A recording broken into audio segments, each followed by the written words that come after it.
The night I told Chris it was over, his laugh cut through me like a blade.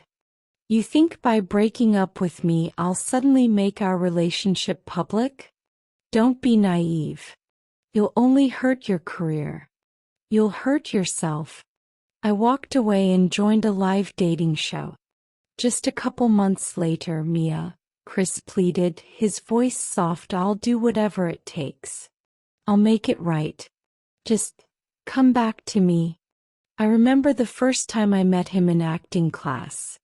His smile was magnetic, his laughter contagious. Back then we were just two dreamers fighting for a sliver of fame, learning our craft and stealing moments in between auditions. He wasn't Chris, the movie star, yet. He was just a boy with big dreams and a passion that matched mine. We fell in love between scripts and rehearsals, between whispered promises of a future where we'd share the spotlight together. For a while that dream felt real. Until the day he became famous. At first I understood why we needed to stay quiet. His career was taking off, and I convinced myself that staying hidden was a small sacrifice for something bigger. But that understanding quickly turned into long nights of loneliness, watching him walk red carpets with actresses who weren't me, smiling for cameras while I sat at home in the dark. There were times he'd come home late, reeking of champagne and the scent of someone else's perfume lingering faintly on his clothes. I'd ask softly, hoping I was wrong. He'd brush me off with a kiss on the forehead and a distracted, "It's just for the cameras, babe. You know that." I told myself that was true, that I was being paranoid. But the hurt sank deeper with every photo of him laughing with someone else, every flirtatious interview where he was single and enjoying it. I felt erased, like I didn't exist. And then there were the moments I broke. Alone in our apartment, clutching my phone, scrolling through the endless stream of pictures and articles. I cried until my chest ached, until my breath came in sharp gasps. He never saw those moments. I made sure of it. He had enough on his plate. I didn't want to be the burden. But after 3 years of hiding, something in me began to crack. The final blow wasn't even dramatic. Just another red carpet, another actress, another headline. I stared at the TV, feeling nothing but a hollow emptiness. That's when I knew I was done. I couldn't be invisible anymore. That's how I ended up on Love in the Spotlight. A part of me thought it was ridiculous joining a dating show of all things. But I needed a way out, a way to reclaim the parts of myself I'd lost in his shadow. Daniel, my boyfriend on the show, was kind and genuine. He encouraged me in ways Chris never had. He made me remember what it felt like to be seen. "Hey Mia, you ready?" Daniel's voice was calm, but his blue eyes sparkled with excitement as he adjusted his tie. We were filming another date scene for Love in the Spotlight. He had that way of making even the most awkward scripted moments feel real. As ready as I'll ever be. I forced a smile. My mind still reeled from my argument with Chris the night before. We took our marks and the director called action. Daniel's hand slid into mine as we walked along the shore. It felt warm, grounding. "So," Daniel began, his voice steady, "if you could be anywhere in the world right now, where would it be?" I glanced at him, surprised by the genuine curiosity in his eyes. This wasn't in the script. "I don't know. Somewhere quiet. Peaceful." "Yeah." His thumb brushed against the back of my hand. "You deserve that. To be at peace." For a moment I forgot about the cameras, forgot about the show. It was just us. Off camera, Daniel was just as attentive. At first I thought it was all part of the act. But then there were the small moments. One night after a long shoot, he found me sitting alone by the set's outdoor fireplace. "Hey," he said softly, draping a blanket over my shoulders. "You've been quiet today. Everything okay?" I nodded, biting my lip. "Just tired." He didn't press, just sat beside me, our silence comfortable. When the cameras weren't rolling, he didn't have to be there, but he was. Another time during a cooking challenge for the show, I burned my hand. It wasn't serious, but Daniel immediately took over. "Let me," he said, guiding me to a chair. He blew gently on my reddened skin, his touch tender. "Daniel, it's just a little burn," I laughed, embarrassed. "Yeah, well, little things matter too," he replied, smiling. "The producers loved it. That's going in," they said. And I could see why. His care was undeniable. When Chris found out the dating show, I expected him to be angry, but I wasn't prepared for his jealousy. He told me to quit, that the show was beneath me, that I was making a fool of myself. I almost listened. Old habits die hard. The next day I broke down in the dressing room. I didn't even hear Daniel knock before he walked in. "Mia?" His voice was soft. "What's going on?" I wiped my eyes, embarrassed. "It's nothing." "It's not nothing," he said firmly, sitting beside me. "You've been carrying something heavy. You can talk to me." I hesitated, then whispered, "Chris.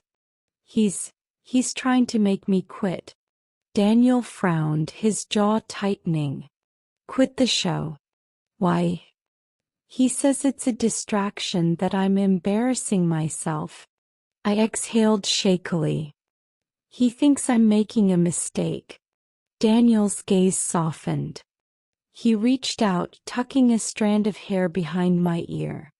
"You're not a mistake, Mia. And your dreams are worth fighting for. Don't let anyone tell you otherwise." His words settled deep inside me.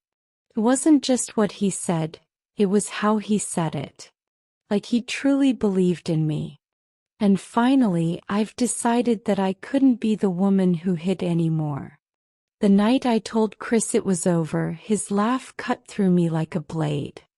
"You think by breaking up with me I'll suddenly make our relationship public? Don't be naive. You'll only hurt your career. You'll hurt yourself." I didn't cry. Not this time. I looked him in the eye and said, "I'm done hurting."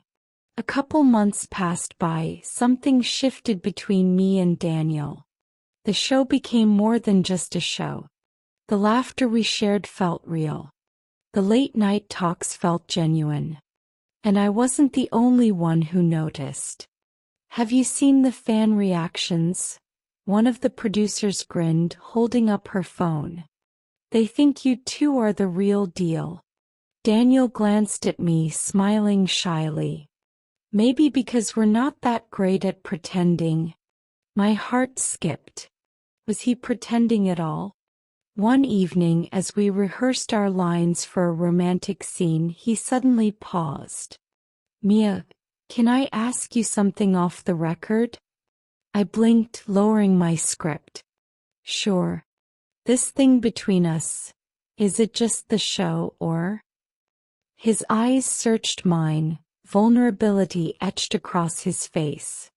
I opened my mouth to answer but hesitated. My life was already complicated with Chris. Did I have room for something real? "I don't know," I admitted. "But I like what we have. Feels safe." He nodded, his hand brushing mine. "Safe is a good start." One day while we are recording the show, suddenly the studio buzzed with unexpected energy. Cameras swiveled to the entrance. I turned to see Chris striding in, his jaw clenched, eyes locked on me. The audience gasped.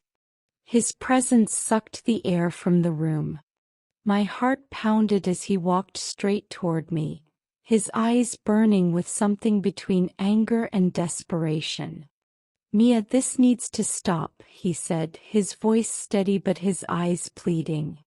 "You and we belong together." I barely recognized him. This wasn't the confident man who had laughed at my pain. He looked panicked, vulnerable. I felt Daniel shift beside me, his presence grounding me. "Chris, I've moved on," I said, my voice firmer than I expected. "You think he cares about you?" Chris spat, gesturing at Daniel. "This is just a show. I love you, Mia. I always have." Those words. The ones I had waited so long to hear. But now they felt hollow too late.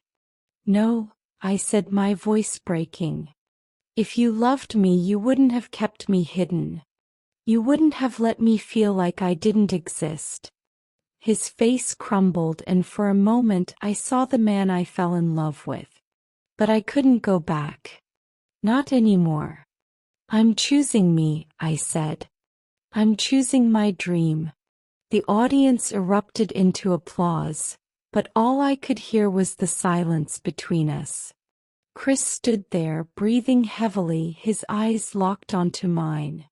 The cameras were still rolling, capturing every second of this unexpected showdown.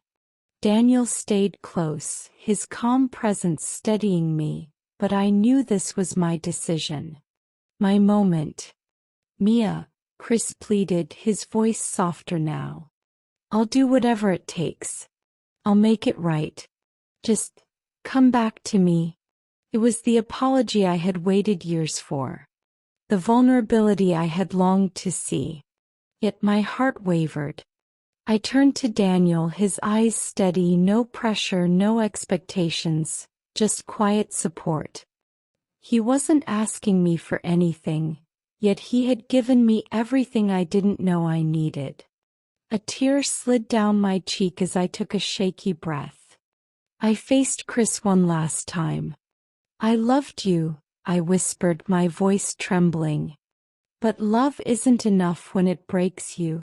Chris flinched as if my words physically struck him. His lips parted, but nothing came out.